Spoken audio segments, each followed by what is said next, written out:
प्राप्ति कर सकते हैं। अगर आप डॉक्टर राठी से मिलना चाहते हैं तो आप इन नंबरों पर संपर्क करके अपनी अपॉइंटमेंट फिक्स करवा सकते हैं, निःशुल्क परामर्श प्राप्त कर सकते हैं। जनकपुरी में डॉक्टर साहब का क्लिनिक है, डॉक्टर राठी इनफर्टिलिटी क्लिनिक जाकर आप अपनी सूनी झोली को भर सकते हैं। डॉक्टर साहब के यहाँ जाने के बाद आपको 100% रिजल्ट मिलता है। तो आप इन नंबर्स को नोट कर लें और कार्यक्रम के समय भी आप संपर्क कर सकते हैं। लगातार कॉल करते रहें और जाने की कैसे आपको संतान की प्राप्ति हो सकती है। तो डॉक्टर साहब, जैसे कि पिछले एपिसोड में आपने बताया था कि बहुत से लोग पूजा पाठ कर लेते हैं, हवन कर लेते हैं, मंत्रोच्चार कर लेते हैं, उपवास कर लेते हैं, लेकिन उसके बावजूद भी उनकी खाली झोली नहीं भर पाती है। तो ऐसे में उनको क्या करना चाहिए? देखिए, जो आपका क्वेश्चन है मैं आपको शास्त्रोक्ति बताऊंगा। शास्त्रोक्त का मतलब ये है कि जो हमारी बुक्स में लिखा होता है और बुक्स क्या कहती है वही मैं आपको दिखाऊंगा भी, बताऊंगा भी। देखिए, ये भेषज रत्नावली का कटिंग है और ये जो बुक्स हैं ये सारी बुक्स धरोहर के रूप में हैं हमारे पास में। इसमें लिखा हुआ है कि यदि कोई व्यक्ति मंत्र, औषध, व्रत, उपवास सब कुछ कर ले तब भी उसको संतान ना प्राप्त हो रही हो तो इस मेडिसिन का उपयोग करें। कहने का मतलब ये है कि जहां मेडिसिन की जरूरत है आप मेडिसिन जरूर लें, व्रत, उपवास, मंत्र सब करें। वैसे कहा तो ये भी जाता है, एक समय की परिभाषा होती है कि देवता मंत्र, औषध, रत्न सब फल देते हैं, पर यह भी समय ना अनुकूल हो तो कोई फल नहीं देता। तो ये कहने का मतलब ही इसका ये है कि यदि आपने मंत्र, उपवास वगैरह सब कुछ किए हैं और औषध का आप उपयोग नहीं कर रहे हैं तो ये आप गलती कर रहे हैं, आपको सफलता नहीं मिलेगी। इसी तरह से हम लोग जो आगे बढ़ते हैं, जब हम लोग बताते हैं कि यदि हम स्पर्म को अच्छा कर सकते हैं, अंडे को अच्छा कर सकते हैं, एज ज़्यादा होगी हो तो इंडोमेट्रियम की जो लाइनिंग है वो सपोर्ट नहीं करती है। जब वो सपोर्ट नहीं करती है तो बच्चा नहीं हो पाता है। तब हम उसकी कल्पना करते हैं कि सैरोगेसी की, मतलब उस बच्चे को उठा के दूसरे की औरत में रख देते हैं, यूट्रस में, तो वहां से बच्चा प्राप्त हो सकता है। आजकल जैसे आपने कहा प्रोग्राम में कि 100% सफलता मिल जाती है, बिल्कुल मैं अभी भी कहूँगा 100% आपको सफलता मिलेगी। उसमें आजकल कोई दिक्कत नहीं है, बशर्ते कि आपको मार्गदर्शन उचित हो। यदि आपका मार्गदर्शन ठीक नहीं है आपको सफलता नहीं मिलेगी। आप सिर्फ ये ना सोचें कि मेरा इलाज हो गया, आप अच्छे चिकित्सकों से पूछें कैसे करना है आगे। आपको रुकना नहीं है, आगे बढ़ना है। टेस्ट करा लिए, कई कई पेशेंट हम लोग देखते हैं कि सालों तक टेस्ट ही कराते रहते हैं। ऐसा कुछ नहीं है, जो भी हम लोगों ने टेस्ट बताए मुश्किल से आप 2 महीने में उनको कराएं। कराने के बाद में आप आगे बढ़ें, दवाई लें, दवाई लेने के बाद में आप देखें क्या करना है, डॉक्टर से पूछें।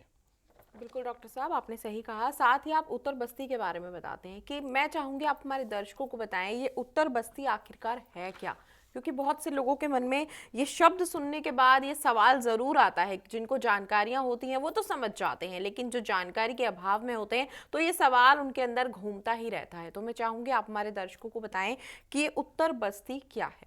देखिए, आयुर्वेद में पंचकर्म माने जाते हैं। पंचकर्म का मतलब ये होता है कि आपके मतलब जो दोष हैं उनको हम नीचे ला रहे हैं। उसमें होता है कि हम लोग कहते हैं उसमें नाश्य कहते हैं और कुछ चीज़ें स्वेदन कहते हैं, वमन, विरेचन कहते हैं। उसी तरह से एक उत्तर बस्ती शब्द होता है। उत्तर बस्ती का मतलब हुआ कि कुछ दवाइयाँ होती हैं उनसे हम तेल, घृत, कषाय ये सब कुछ तैयार करके और सीधा हम लोग यूट्रस में यहाँ पर इंसर्ट कर देते हैं, यहाँ दवाई को डाल देते हैं। तो धारणा ये भी है कि इससे ट्यूब खुल जाती है।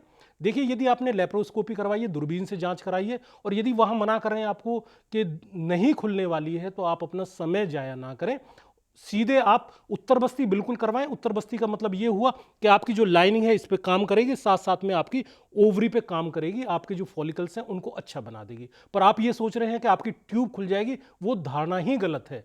ट्यूब यदि आपकी खुली हुई है तो उत्तर बस्ती से जरूर वर्किंग करेगी, आप उत्तर बस्ती करा सकते हैं।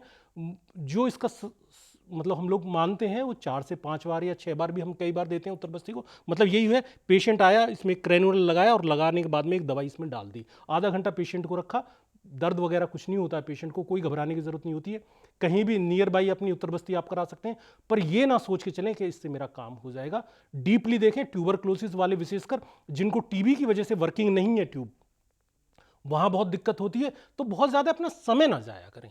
मतलब पेशेंट मतलब एक ट्रीटमेंट को बहुत दिन तक करवाता रहता है, वो ना करें। 2 से 4 महीने का टाइम लेके चले बस। यदि रिजल्ट मिलने हैं तो इसी में मिलेंगे, नहीं तो नहीं मिलेंगे।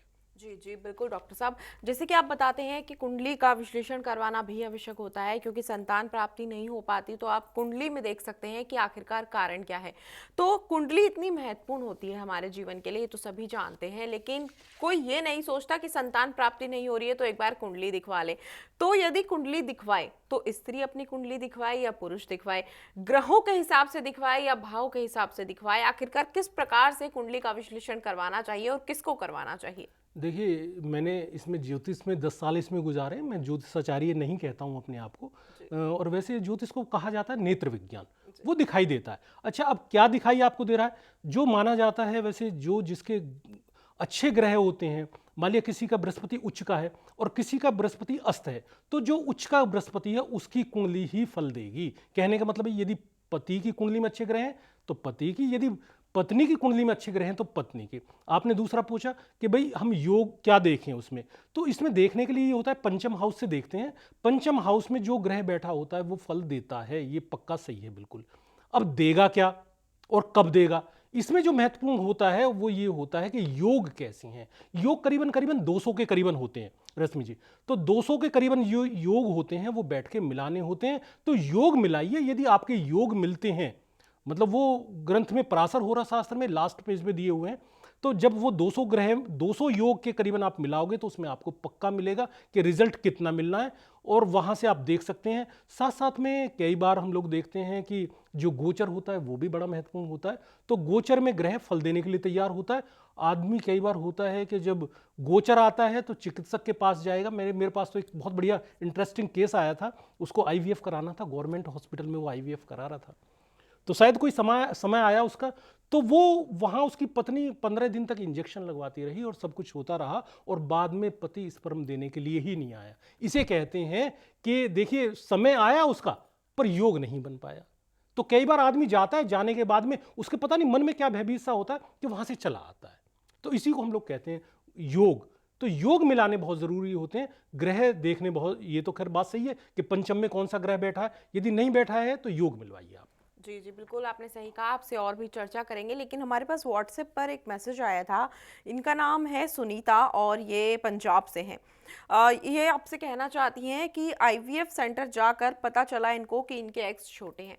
उसके बाद इन्होंने इंजेक्शन लगवाया, लेकिन उसके बाद भी इनको कोई फ़ायदा नहीं हुआ, तो इनको क्या करना चाहिए? देखिए, इसमें जो इनका क्वेश्चन है वो मैं आपको समझा देता हूँ। ये समझना बहुत ज़रूरी है कि हम इंजेक्शन लगा के कर क्या रहे हैं।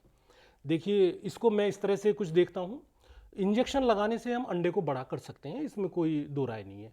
पर कितना हम ओवरी को स्टिमुलेट करें, ओवरी तैयार है या नहीं है, इसको आप इस तरह समझते हैं कि एक आपके पास घोड़ा है और उससे आप माल लेके जा रहे हैं, उसकी आप मारते हैं तो घोड़ा बहुत तेजी से दौड़ता है। यही काम हम इंजेक्शन लगा के करते हैं। पर एक समय के बाद में स्थिति ये आ जाती है कि आप उसको कितना भी पीट लो, जब वो घोड़ा थक जाता है तो इसके बाद में वो चलने से इनकार कर देता है। जब वो चलने से इनकार कर देता है तो मतलब कहने का ये है कि ओवरी आपकी वहीं पर है, पर हमने इंजेक्शन लगाया, मतलब उसको चाबुक दिया, जब चाबुक दिया तब भी वो नहीं चल पा रहा है, इसका मतलब ये